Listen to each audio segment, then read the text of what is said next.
এলাকার ব্যবসায়ীদের থেকে পার্সেন্টেজ দাবি করা হয়, চাঁদা তোলা হয়। একবার আমাদেরকে ভোট দিয়ে দেখেন, ইনশাল্লাহ ইলেকশন শেষ হওয়ার আগ পর্যন্ত আমাদের ছেলেপেলেগুলো করবে না, তাই না?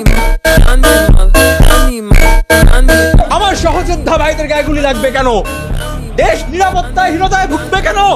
আগামীকালকে আমরা দলবদ্ধভাবে বাংলাদেশে একটা সুন্দর ড্রোন শো উদযাপন করবো। ভাই, বর্তমান আমাদের দেশের নিরাপত্তার যে পরিস্থিতি, এ নিয়ে আপনাদের পদক্ষেপ? দেখেন, ওটা নিয়ে আমি আসলে কথা বলতে চাই না। আমি কথা বলতে চাই পেঁয়াজের যেই দাম। আগেও বলেছি, এখনো বলবো, আগামী মাসে ইলেকশন হবেই। আমি এটাই বলছি, ও আচ্ছা, ইলেকশন এই দেশের স্বার্থে, জাতির স্বার্থে একটা বার আমাদেরকে বিশ্বাস করে ভোট দিয়ে দেখেন। একবার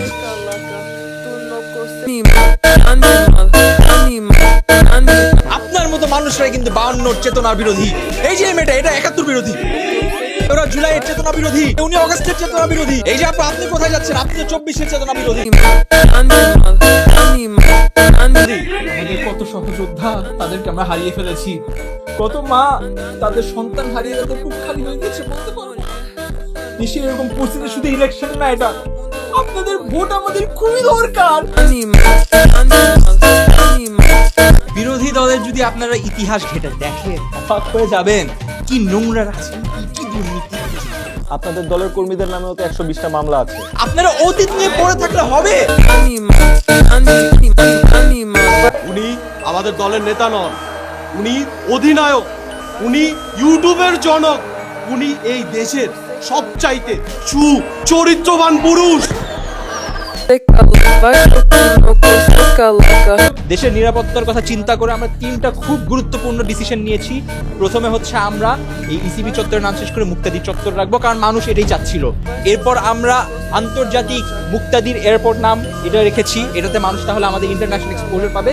এবং তৃতীয়ত, নিরাপত্তার জন্য সবচেয়ে ইম্পর্টেন্ট, পুলিশের কাপড়ের রং চেঞ্জ এবং পিঙ্ক কালারের হাফ প্যান্ট, যাতে পুলিশ ভালো পারফর্ম করে। দেখেন, নিরাপদ সড়কের থেকে বড় কথা হচ্ছে বাজারে যে আলুগুলো আসছে, এগুলো তো ডেনমার্কের আলু। বাক্সের উপর কিন্তু আলুর দাম নেই, এগুলো একটু আপনারা নিশ্চিত করবেন দামটা যাতে লেখা থাকে। আজ আপনাদের সামনে আহ্বান জানাতে চাচ্ছি বাংলাদেশ যুব সমাজ কল্যাণ সমিতির সহসভাপতি, সর্বকনিষ্ঠ অধিনায়ক, যুগ্ম আহ্বায়ক এবং ভারপ্রাপ্ত সমন্বয়ক, সঞ্চালন কমিটির নির্বাহী